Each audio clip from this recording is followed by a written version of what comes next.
Zbatimin e ligjit të ri për përfaqësim adekuate monitoron trupi veçantë pranë qeverisë, por nuk ka fuqi të vendosë sanksione.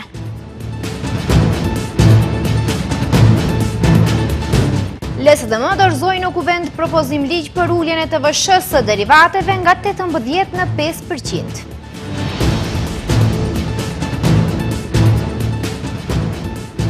Deputeti Halil Snopçe i kërkoi që zëvendës kryeministrit i kërkoi falje Shqipërisë. Aleksandar Nikolovski deklaroi se Ilir Metën e ka mik shtëpie dhe do ta mbështesë në çdo situatë. Presidenti Trump ndalon bombardimet. Teherani hap ngushticën e Hormuzit. E gjithë bota mirëpret marrëveshjen SBA-Iran.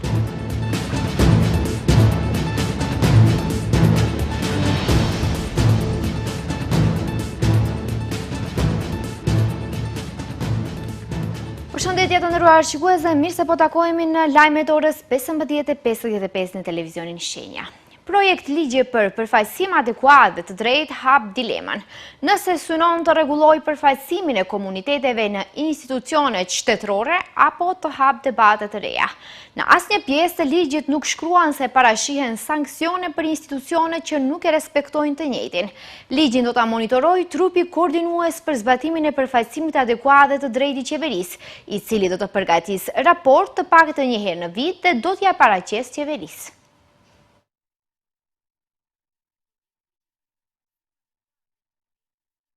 Filtrin e qeverisë dhe tani do të udhtoj drejt kuvendit hap dilemën nëse synon të rregullojë përfaqësimin e komuniteteve në institucione shtetërore apo të hap debate të reja. Nëse analizojmë këtë projekt ligji, i cili është me vëllim prej 6 faqesh, vihet re se paralelisht me barazin synohet meritokracia.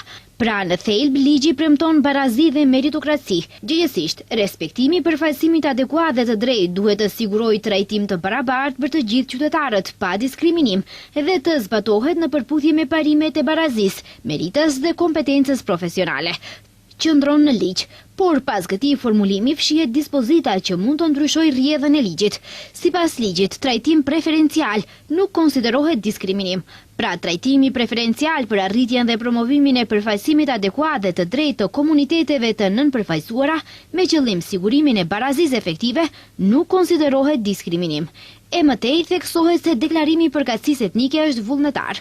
Ndërkohë, nëse konstatohet mbi përfaqësim, nuk planifikohen punësime të reja. Gjithsesi, ligji thotë, nëse konstatohet mbi përfaqësimi një komuniteti, trupi koordinues propozon masa për rishpërndarjen e punësimeve të reja.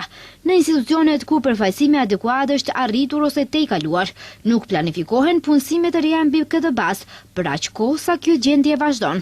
Ligjin do ta monitorojë trupi koordinues për zbatimin e përfaqësimit adekuat dhe të drejtë të qeverisë, i cili do të funksionojë në bashkëpunim me agjencinë për në punës administrativ. Ato do të përgatisin raport të paktën një herë në vit dhe do t'ia paraqesin qeverisë. Në ligj qëndron se gjatë planifikimit vjetor të punësimit, institucionet publike janë të detyruara të marrin parasysh planin e shpërndarjes së punësimeve të reja, të përgatitur sipas metodologjisë.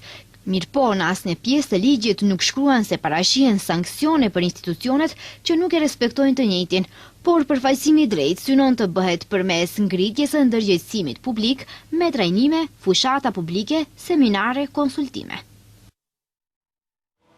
Ligji i ri për përfaqësim të drejtë do të japë efektet e synuara. Këtë premtim e kanë dhënë krerët shtetëror, të cilët theksojnë se tashetutje krahas përfaqësimit të drejtë, ligji do të marrë në konsideratë edhe cilësinë në punësimin në administratën shtetërore dhe publike. Nga koalicioni Vlen janë shprehur se ata të drejtat e shqiptarëve po i kthejnë në ligj. Partitë në pushtet zotohen se ligji i ri për përfaqësim të drejtë do të japë efektet e dëshiruara. Kryeministri Kristian Mickoski thotë se krahas përfaqësimit të drejtë, ligji do të marrë në konsideratë edhe cilësinë në punësime në administratën shtetërore dhe publike.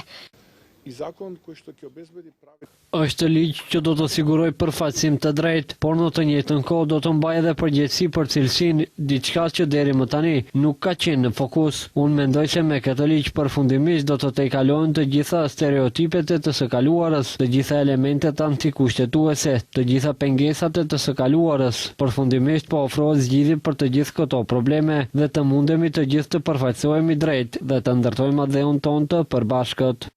Koalicioni Vlen janë shprehur se ata të drejtat e shqiptarëve po i kthejnë në ligj. Ky ligj vendos rregull aty ku për vite ka sunduar paqartësia, krijon mekanizma për zbatim dhe parasheh trup koordinativ në krye me një zëvendës kryeministër shqiptar, si garanci se e drejta e shqiptarëve për përfaqësim të drejtë dhe adekuat nuk do të anashkalohet më. Fakti që ligji është përpunuar edhe pas vërejtjeve të Komisionit të Venecias e bën edhe më të fortë këtë zgjidhje. Pasi ligji kaloi në seancë qeveritare, nga BDI kanë reaguar duke thënë se balancuesi po zëvendësohet me një komision i cili një herë në vit do të jap raport për përfaqësimin dhe kanë shpërndar një fotografi ku shkruhet ligji Karakamisshevës nuk kalon, duke lënë të kuptohet se ata nuk do ta votojnë ligjin kur të jetë në kuvent.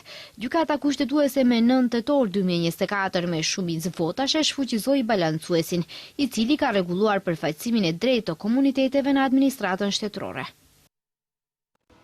Alianca për Shqiptarët do ta kundërshtoj fuqishëm propozimligjin e hartuar nga Tanja Karakemisheva, i cili përbën një goditje të drejtë për drejtë ndaj parimit të përfaqësimit të drejtë dhe adekuat të shqiptarëve në institucione shtetërore.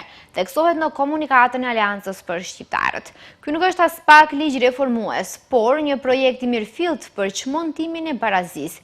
Heqja e kuotave etnike, mungesa e identifikimit etnik në punësim dhe avansim, si dhe mungesa e mekanizmave ndëshkues e shndrojnë këtë nismë në një instrument të diskriminimit të institucionalizuar, thuhet në komunikat. Ashtu e paralajmëron se ky propozim synon të rikthejë një realitet të papranueshëm për shqiptarët në këtë shtet. Ata kërkojnë tërheqjen e menjëhershme të këtij propozimligji dhe hapjen në një procesi gjithëpërfshirës, transparent dhe në përputhje me parimet kushtetuese dhe standardet europiane për përfaqësim të drejtë.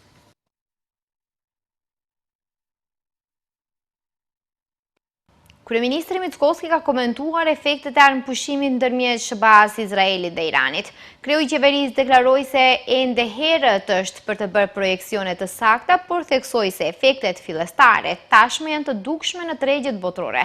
Ndërkohë, kryeministri Mickoski u pajtua se çmimet në markete janë të larta, por theksoi se qeveria nuk do lejojë sjellje të papranueshme apo abuzive nga zinxhirët tregtar. Marrëveshja e arritur për armëpushim mes SBA-s, Izraelit edhe Iranit ka ndikuar më njëherë në çmimin global të derivateve të naftës, të cilat kanë shënuar rënje prej 14% në bursë, por një gjë e tillë ende nuk është vërejtur në mashininë e veriut. Për këtë, kryeministri i vendit, Christian Mickoski, tha se është ende herët për të bërë projeksione të sakta, por theksoi se efektet fillestare tashmë janë të dukshme në tregjet botërore. Sipas tij, çmimi tashmë ka shënuar rënje prej rreth $20 për fuqi, krahasuar me një ditë më herët. Do të shohim se si do të zhvillohen gjërat më tej. Është herët për të bërë vlerësime se çfarë do të ndodhë të hënën, ose më saktësisht të martën, sepse të hënën është ditë jo pune, por duhet të kaloj edhe dita e njëjtë, që të mund të jemi më preciz, por e ndjekim situatën me shumë vëmendje. Sa i përket ndikimit në ekonominë vendore, kryeministri u ndal edhe te të dhënat më të fundit për koston e jetesës. Sipas tij, Maqedonia e Veriut është njëra ndër 5 shtetet e para në Evropë me inflacion më të ulët. To një главна цел, jasna последниот економско-социален. Sipas statistikave, kostot e jetesës janë rritur për 4.9% në nivel vjetor, ndërsa 0.7% në nivel mujor, që do të thotë se sërish jemi ndër 5 shtetet e para në Evropë me inflacion më të ulët. Normë të ulët inflacioni kanë vetëm Slovenia, Slovakia, Estonia dhe Belgjika, ndërsa të gjitha vendet e tjera në nivel mujor kanë inflacion prej 1.5 deri në 2% ose më shumë. Ndërkaq, Mickoski pajtua se çmimet në markete janë të larta, por theksoi se qeveria nuk do të lejojë sjellje të papranueshme dhe abuzive nga zinxhirët tregtar. Ai paralajmëroi masa të reja për stabilizimin e situatës ekonomike. Partitë politike janë përplasur sot verbalisht për çështjen e rritjes së çmimeve. Lidhja Social-Demokrate e Maqedonisë ka paraqitur një projekt ligj për uljen e tatimit të vlerës së shtuar për karburantët, me procedurë të shkurtuar. Deputetja Sanja Lukarevska ka deklaruar se qëllimi është mbrojtja e standardit të jetës së qytetarëve dhe zbutja e presioneve të inflacionit. Rritja e çmimeve të derivateve po edhe çmimeve bazë ushqimore si pasojë e luftrave në lindjen e mesme ka përplasur partitë politike në vendin ton. Si pasojë e kësaj, Lidhja Social-Demokrate e Maqedonisë ka paraqitur një projekt ligj për uljen e tatimit të vlerës së shtuar për karburantët me procedurë të shkurtuar. Deputetja Sanja Lukarevska ka deklaruar se qëllimi i këtij projekt ligji është mbrojtja e standardit të jetesës së qytetarëve dhe zbutja e presioneve inflacioniste. Ajo shtoi se ulja tatimit të vlerës së shtuar do të ndikojë direkt në shportën e konsumatorit dhe në nivelin e përgjithshëm të çmimeve, duke reduktuar efektet e rritjes së çmimeve të karburanteve mbi produktet e tjera. Propozojmë një ndryshim të ligjit për TVSH, që parashikon uljen e normës nga 18% në 5% për të gjitha llojet e benzinës dhe karburantet dizel. Kjo do t'i ndihmojë qytetarët të ruajnë standardin e tyre të jetesës.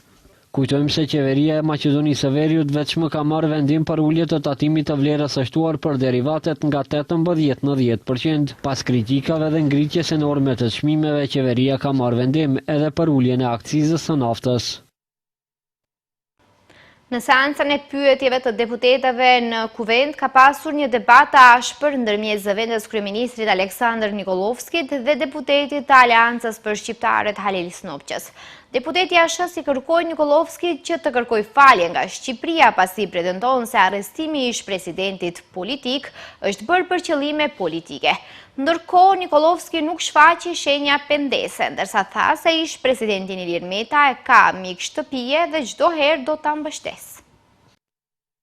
Sistemi politik i Shqipërisë ka qenë sërish temë diskutimi në Kuvendin e Maqedonisë së Veriut, për të cilin pati përplasje mes përfaqësuesve politik shqiptar dhe maqedonas. Deputeti i Aleancës për Shqiptarët krahu i Taravarit Halil Snopqe, duke ju referuar një debati paraprak rreth të njëjtës temë mes Partisë Levica dhe zëvendës kryeministrit Aleksandr Nikolovski, ka kërkuar nga ky i fundit që të kërkojë falje nga Shqipëria pasi deklaroi se arrestimi i ish-presidentit Ilir Meta është bërë për qëllime politike e jo për dosje kriminele, si dhe për krahasimin që ka bërë mes Ramës dhe diktatorit komunist Enver Hoxha. Por pyetja është në bazë të çkajt e bazonit këtë deklaratë, në bazë cilëve fakte dhe argumente, dhe nëse ka qenë një deklaratë paushal, normalisht duhet kërkoni falje nga Republika e Shqipërisë. Kjo duhet të jetë një sjellje elementare. Kishim reagim ne shumë që Shqipëria të ketë reagim, dhe unë vetëm ju kujtoj se në lidhje me akuzën tuaj, kjo është ngritur nga SPAK-u, një instancë që pikërisht themeluar për të garantuar pavarësi, profesionalitet dhe lirimin e drejtësisë nga pushteti. Dhe SPAK-u është themeluar me ndihmë financiare drejt për drejt nga Shtetet e Bashkuara të Amerikës dhe nga Unioni Evropian, dhe SPAK sipas informacioneve dhe e vërtetave që kemi deri më tash nuk merr urdhra nga askush. Por Nikolovski, përpos që nuk kërkoi falje, ka thelluar akuzat. Ai tha se opozita shqiptare nxitet nga qeveria e Shqipërisë për retorikën që zhvillon. Ajte počekam da vi suflirate što treba da mi odgovorite. Ako može vreme ovo samo da go zapreme da dobije sovet što da mi kaže. Evo, dobro, sufliranje dojevte što mi odgovorite. Dobro. Dobro. Mëtej ai ka vazhduar me akuza ndaj Arben Taravarit, për të cilin tha se ka kërkuar ndihmë nga Rama për rastin Gjoka, ndërsa Rama e ka ridrejtuar atë te lideri i BDI-s Ali Ahmeti, me çka u detyrua të bëjë koalicion me të. Po ashtu ka kritikuar qeverinë e Shqipërisë për mënyrën se si ka arrestuar ish-presidentin Ilir Meta, duke përsëritur pretendimet se ai është burgosur për qëllime politike, ndërsa tha se Metën e ka mik shtëpie dhe çdo herë do ta mbështesë. Знам дека скандалот со Ѓока е огромен, ама знам дека и улогава која што ви ја давате крајно непријатна. Со пријатели вака не се постапува. И сам, и со сопругата ја, и семејно. Јас од пријатели не бегам. И ќе го поддржувам затоа што сметам дека е честно да го поддржувам затоа што сме пријатели. А нека им служи на чест на тие кои што наредија да го застанат среде автопат, да го натепаат, како што го натепаја за жал, и на тој начин да го приведат, и случајно тука да има камери, и тоа да го објават по медиумите, и исто така нека им служи на чест на тие кои што 2 години го држат во притвор, без да покренат обвинение и без да почнат судење.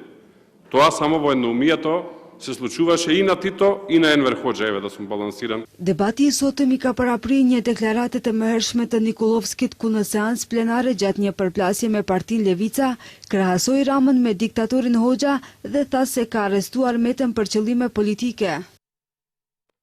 Instituti për Hulumtime Sociologjike dhe Politiko-Juridike vlerëson se rezultatet e dobta të nxënësve në testimet ndërkombëtare janë si pasojë e metodës se si mësuesit punojnë me nxënësit.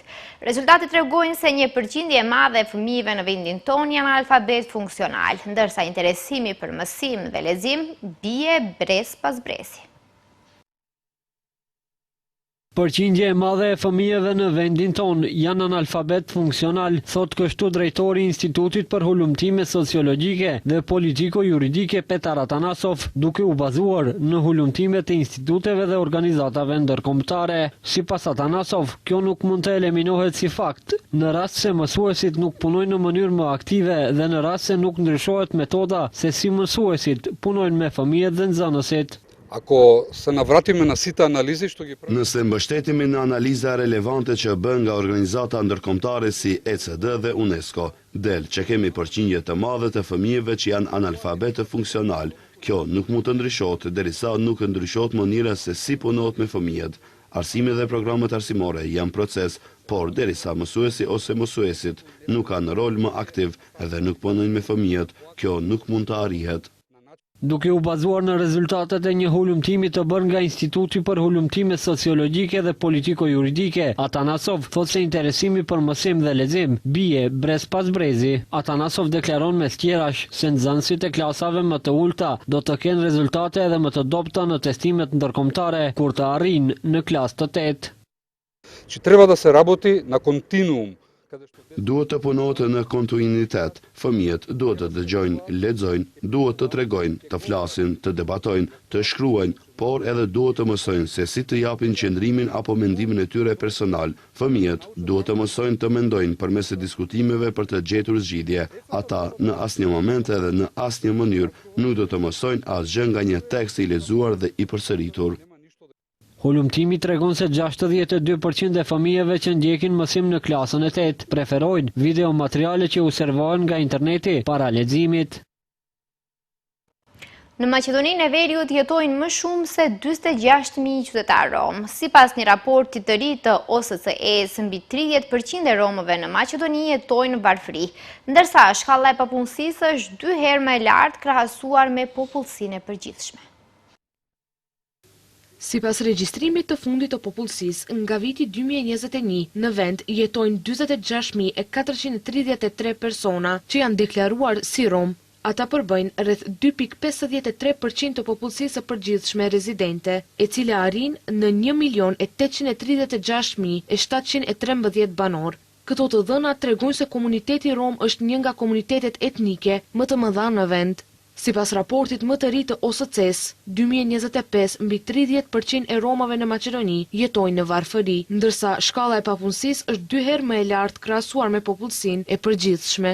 Për më tepër, rreth 20% e familjeve rome nuk kanë qasje në shërbimet bazë komunale, si ujë dhe kanalizimi, gjë që ndikon drejt për drejt në cilësinë e jetesës së tyre. Pavarësisht ekzistencës së strategjive për përfshirje, raporti thekson se zbatimi i tyre është i kufizuar, duke kontribuar në vazhdimin e përjashtimit social të komunitetit rom. Në ditën ndërkombëtare të romëve, qytetarët u shprehen të diskriminuar dhe jo të barabartë me qytetarët e tjerë. Gjithashtu, romët thanë se kanë të rinj të arsimuar, por që nuk janë në pozita sepse udhëheqësit e shtetit nuk i pranojnë dhe i injorojnë. Po momentalno da. Momentalisht po. Dobët është puna. Për shembull, unë në Teknometal kam qenë 40 vite, të rinjët nuk i pranojnë, edhe atje ku duhet t'i pranojnë nuk i marrin. Nuk e di cila është arsyeja, por kryesisht nuk i pranojnë. Firma jonë është shkatruar. Teknometal ka qenë e njohur, tani jo, unë jam pensionist dhe kaq, jam i kënaqur. Ndërkaq, një tjetër qytetar theksoi se janë të bllokuar, nuk janë askund në ndonjë institucion publik apo shtetëror ku shprehet se ata nuk funksionojnë. Nëse çustva rona prave. As pak nuk ndihemi barabartë me qytetarët e tjerë sepse jemi të bllokuar, nuk jemi në ligj, nuk jemi në pushtetin ekzekutiv, nuk jemi askund në ndonjë institucion publik apo shtetëror. Do të thotë nuk funksionojmë, ndërkohë që jemi 120.000 rom në Republikën e Maqedonisë. Po ne kërkojmë të jemi të përfaqësuar në të gjitha institucionet e shtetit. Së pari nuk jemi në ligj. Prej kohësh nuk kemi deputet, nuk kemi përfaqësim në ekzekutiv, nuk kemi në ndërmarrje publike ndonjë drejtues apo drejtor. Po ashtu, kanë marrë pjesë dhe kanë uruar ditën ndërkombëtare të Romëve në Shutk, kryeministri i Republikës së Maqedonisë së Veriut, Hristijan Mickoski, kryetari i qytetit të Shkupit, Orce Gjorgjevski, dhe kryetari i komunës së Shutkës, Kurto Dudush.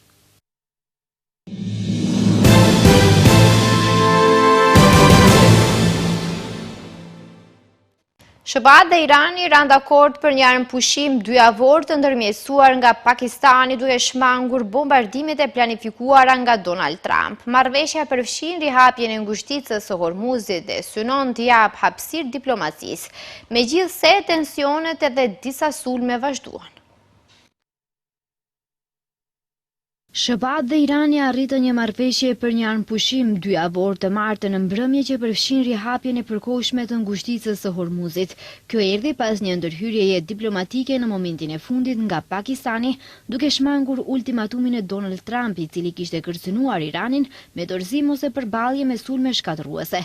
Njoftimi u bë më pak se 2 orë para afatit për bombardime ndaj infrastrukturës iraniane, një veprim që ishte kritikuar nga ekspert ligjor si i mundshëm për shkeljet së drejtës ndërkombëtare. Pak më herët Trump kishte paralajmëruar në rrjetet sociale për pasoja të rënda, ndërsa bombarduesit B-52 thuaj se ishin në rrugë drejt Iranit. Sipas Trump, marrëveshja u ndërmjetësua nga Pakistani me kryeministrin Shehbaz Sharif, që kërkoi armëpushimin për t'i dhënë hapësirë diplomacisë. Ai shtoi se SBA do të ndalonin sulmet nëse Irani garanton hapjen e plotë dhe të sigurt të ngushticës. Në varësi të pranimit të Republikës Islamike të Iranit për hapjen e plot të menjëhershme dhe të sigurt të ngushticës së Hormuzit, unë pajtohem të pezulloj bombardimet dhe sulmet ndaj Iranit për një periudhë prej 2 javësh. Në një postim më vonë, presidenti amerikan e quajti të martën një ditë të madhe për paqen botërore. Ai tha se SBA do të ndihmonin me rregullimin e trafikut në ngushticën e Hormuzit dhe se do të fitohen para të mëdha ndërsa Irani fillon rindërtimin. Irani e konfirmoi marrëveshjen duke theksuar se kalimi në ngushticën e Hormuzit do të jetë i sigurt gjatë kësaj periudhe.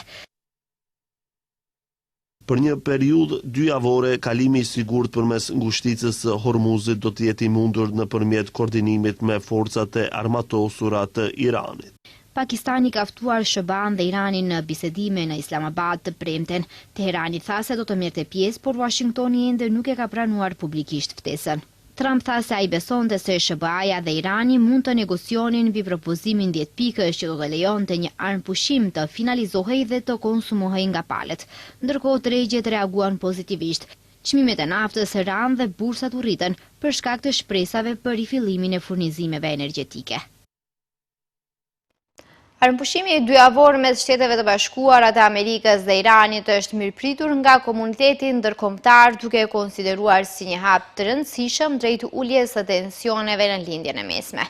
Lider botëror kanë bërë thirrje për ruajtjen e marrëveshjes dhe kthimin në rrugën e diplomacisë.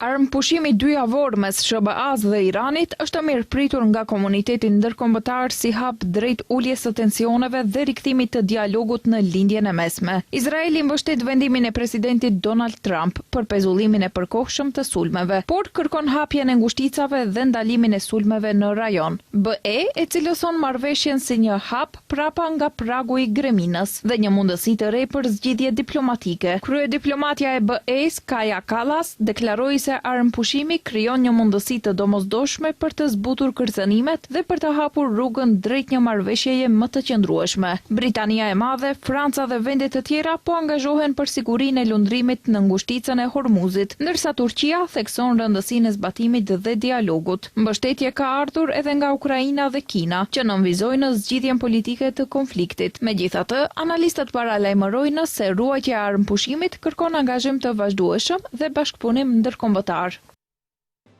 Shikues të nderuar, këtu është fundi i lajmeve. Ju falenderoj që qëndruat me ne, mirupafshim.